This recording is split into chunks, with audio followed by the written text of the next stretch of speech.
So, what Peter's saying, you know, I have an example there. Instead of saying my best attributes include team play and motivating people, saying that's passive. And Peter talked about this. Instead, we'd want to say, I'm a dedicated, I am. And that's exactly what Peter said. I am a dedicated team player who can motivate people. So the latter promises a go-getter, someone who can take action and instead of waiting to be led by the hand. Okay, next, we want to avoid addressing our cover letter to whom it may concern. We come back in April, we're going to talk about networking and how to find out who the person is. So instead of saying to whom it may concern, we say, Dear Mrs. Smith. Put your contact information on the cover letter and resume. I haven't seen it much, but over the years, I have had a resume I was interested in, went to call, and realized there was no contact information on it. You know, kind of a fumble there, right? Make sure your contact information is on it. And then the last bullet point is, well, there's not a textbook answer to how to do a cover letter and resume. For all your education up to this point, there have been rights and wrongs, right? English rules, algebra rules. With cover letters and resumes, there's no necessarily right or wrong style. There can be a different style. If you are looking to be an artist, there will be a different style than if you're applying for an accountant's job, right? But there are do's and don'ts like, you know, spelling and grammar and so on. Okay. Wait, I have a question. Yes. On the contact information, were you gonna mention about changing your? I will. Oh, okay. It's one of my favorite parts. Spoilers. Yeah. Cindy's seen this movie a time or two. All right. Bureau of Labor and Statistics says you young people will have 12 to 15 jobs over your career. Doesn't that sound like a lot? 12 to 15. And that can be other companies, that can be for promotions, that could be your company got bought out and company A bought company B, and company A has an accountant, and you're the accountant in company B, and they're only keeping one, and the two people are interviewing for the same job. So maybe you're not interviewing or you're doing a resume to get a different job. You're trying to keep your job. So I say that to say these are important life skills because Bureau of Labor Statistics says you're going to do this at least 12 to 15 times over your lifetime. And again, I want to stress that these same principles, even if you want to be an entrepreneur and open up your own company, you still have to put together resume type documents when you're going for bank loans and so on. Okay, so all that was said to get to our blocking and tackling. What is this? Cover letters. Oh, so you think putting emoticons in your cover letter is a clever idea? You must have so many jobs. So we're going to talk about how to do a cover letter. All that was prepped. We're on page 7 now. This is how easy the hard task of cover letters can be. Here's your model. Okay? This is like an open book test and you get to open the book. So this is how you do a cover letter. Dear, put the person's name. You see that on page 7? First paragraph. State what job you're applying for. We're going to see an example on the next page. So King Soopers, they have building maintenance, they have cashiers, they have the butchers in the back, they have the bakers making the cakes, they have accountants, they have all these different positions. So just to send in a cover letter saying, I'd like to work for you, remember when we talked about make it simple for the hiring manager? So paragraph number 1, say what you're applying for. Does that make sense? It's perfectly clear in your head what you're applying for. but when the company gets it, they may have no idea. So paragraph 1, mention what you're applying for, where you found the job listing. Middle paragraph, talk about your qualifications, your unique value proposition. This is where, as Mr. Olivato talked about, matching the keywords. If they want somebody that can do basic math, you can say, I can do basic math. I can put 5 cans in a bag, right? King Tubers is kind of oversimplified. And then the final paragraph is discuss next steps, and then close out the letter. Page 8, you'll see an example letter. So in this one, this is a cover letter from Joe P. Go-Getter. So he did a good job. He found out who he needed to send it to, addressed it directly to the person. Yes, Luke? It's not really a dumb question, but is there a difference between cover letter and resume, or are they Yeah. And you know what? There really is no dumb question. There's only dumb people that ask them. You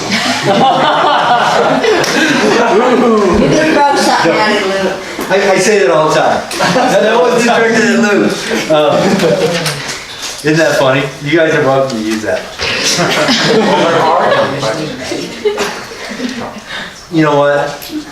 And Luke, thank you. And this is the second time he's kept me honest in these classes. You know, there again, perfectly clear in my head, you know, just like the job you were applying for, perfectly clear in your head. So a resume we're going to see in a moment is our past experience. A cover letter is more of like what we see here on page 8, kind of a warm and fuzzy, you know, this is, you know, hi, Miss Smith, you know, I'm like McFadden, this is what I'm applying for. So you kind of take a generic resume with, I worked here, I worked there, I worked there, and you're putting a cover letter, kind of like, here, let me try this. In this day and age, when we attach something to an email, we don't just send it, right? You don't just get an email that's blank with an attachment on it. Correct? You guys follow what I'm saying? So with the resume is the attachment. The cover letter is the email. You know, the email we get, you know, dear Mike, please find attached the, you know, spreadsheet, you know, whatever. Please complete it. Does that make sense? So Rick, can I add? I think the cover letter is what makes the employer want to read your resume. Right. So your cover letter is going to say, you're going for a modeling job, I'm tall, dark, and handsome, you want to see more. Right. Or whatever, right? Yeah. And then they want to see your resume of what kind of experience and where you work, where you modeled, blah, blah, blah. So that cover letter is important for them, you want to see more. Yeah. Yeah, that's a good point. That's excellent. You know, to that point, Charlotte used the modeling example, but it could be why you want to work for XYZ company, things like that. Okay, so we're on page 8. So Joe Go-Getter, he addresses it. This is a standard business letter. If you have any question, you can always Google business letter and I'll show you how to lay it out. So what does Joe say? He says, Dear Miss Smith, I was thrilled when Mr. Smith. I was thrilled when Tom Townsend, a mutual friend, suggested I write to you about opportunities at Mom's Marmalades. As a self-starter who's already had some strong experience as an entrepreneur, I am interested in, he's going to say what he's applying for. I am interested in the marketing internship with your company. That's first paragraph, right? We saw that in the model on the previous page. First paragraph, say what you're applying for. Yes, Cindy? That's the other thing. He's applying for an internship. A lot of you young people, when you start college and things, you're going to want summer internships. So this just isn't about getting a job somewhere. It's about applying to college, applying for internships. Yep. Scholarships. So scholarships. So all of this fits into anything that you're going to apply for. Right. So don't just think, oh, well, I'm not even ready to get a job. A lot of you are going to be ready to get internships, go to college, and so on and so forth within the next year or two. Yeah. So these are very helpful hints for that. Yep. And another aside to that is one of the classes you have to take when you go to junior college, for sure, probably a 4-year, is what's that class called? AAA, the worst class. AAA. What does AAA stand for? Advanced Academic Achievement. Advanced Academic. So you're gonna have to take a class here shortly if you go to junior college. One of the things you have to do in it is write a cover letter and a resume, and bam, you're gonna nail it. I think students that have taken this class have averaged about an A, a solid A, right? Maybe not an A plus. The graduates of this session that have gone to AAA class, I think we're running a solid A on average. Yeah. Why is it so bad? Yes, sir. I do have something to say. He said, in the past year I accomplished a lot. And then the second thing he said was, worked weekends 2 years straight. So he was saying more than just a year he was going to talk about. Right. See, you caught that. That's that whole thing. It's got to be tight. Second paragraph, you give your qualifications, how you match up. And then in the last paragraph, you talk about next steps, which is often, I'll follow with a phone call in the next week or so. So that is the blocking and tackling for cover letters. Make sense? Okay. Page 9. So, what's that guy's name? Buddy. So here's Buddy. I love writing my resume. Said nobody ever. So, nobody enjoys doing this stuff, but you have to do it. So resumes. Resumes is where you compile your experience and your skills. So Luke, this is going to be like that boring, like generic thing that you put in the cover letter. There are 3 kinds of resumes. There's a chronological, that's where you list your most recent job. And then down the line is the job you had before that and so on. Then there's a functional resume.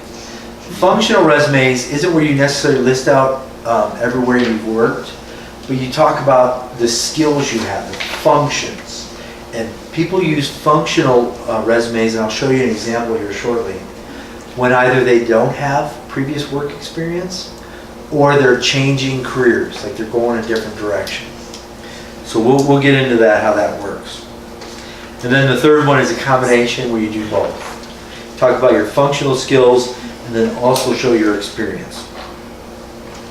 So to write a resume, you know what we should probably do is, let's jump to page 14.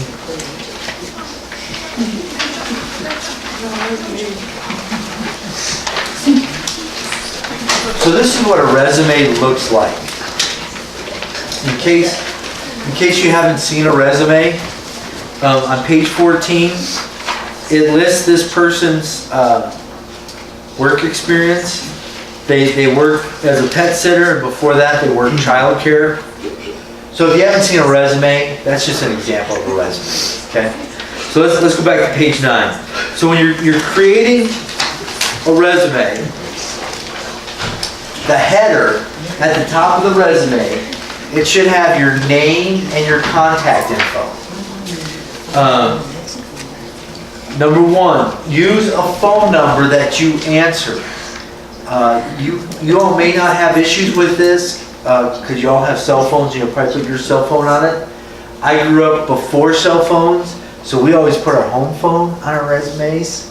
And it didn't dawn on me until about 5 years ago that I should probably put my cell phone because I don't answer the home phone, right? I'm not here during the day. So whatever phone number you put on your resume should be the one that you're answering. Yes? What if you don't have a cell phone and don't know your home phone number? Learn. You're probably not hireable. You're hopeless. On your voicemail, whatever phone you list, you may have the funniest voicemail ever, but when you're looking for a job, change your voicemail, in case the employer does call you and you have some silly, voicemail on there. Next, email address. You may have a super cute email address. There again, Make another email address for your resume. If your email is lovetosleep@gmail.com, you may want to change it, right? Gamer, Yeah. gamer, 24 hours a day, gamer. Right. You don't want that on your resume. Worksucks@hotmail.com. That's a winner. Gang, when you Google writing a resume, or you get a book from the library on how to write a resume, they all say at the top, write your career objective. Now, I have some strong feelings about that. Career objectives, unless you specifically want to do something. I am pursuing a tax accounting internship. Or I have always wanted to work for IBM. Put those type things, those are very direct. But if you don't have a specific career objective, what people do to fill that space, because they feel like they have to have a career objective, is they'll say, I'm looking to work for a progressive company that blah, blah, blah. It's just,